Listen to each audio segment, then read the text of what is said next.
Welcome to Not Milk Never Milk. Subscribe if you're lactose intolerant. In this video, I will explain how to use top roll. First, understand that the top roll is a powerful arm wrestling technique focusing on wrist and finger control.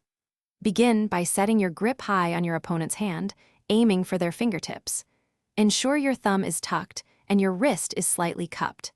Engage your back muscles early, pulling your shoulder back to create a strong foundation. This initial setup is crucial for generating leverage and maintaining control throughout the match. To execute the top roll, apply upward pressure on your opponent's fingers, aiming to break their grip. Simultaneously, rotate your wrist upwards and pronate your hand, turning their palm towards the ceiling. Drive your elbow towards your body, keeping it tight and close, which maximizes your leverage and power. Imagine pulling their hand over the top of your own, using your entire back and bicep. This coordinated movement is key to a successful finish. Many arm wrestlers lose their top roll by failing to maintain wrist control. Avoid letting your wrist extend backwards. Keep it cupped and strong. Another common error is not engaging your back sufficiently.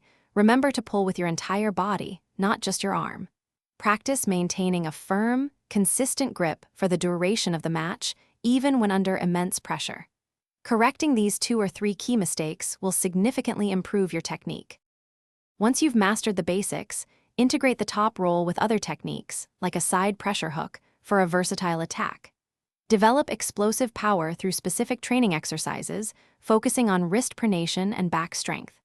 Aim for a quick, decisive finish within 2 or 3 seconds of the go command. Consistent practice, perhaps 3 to 4 times a week, will build the endurance and strength needed to dominate your opponents with this formidable move.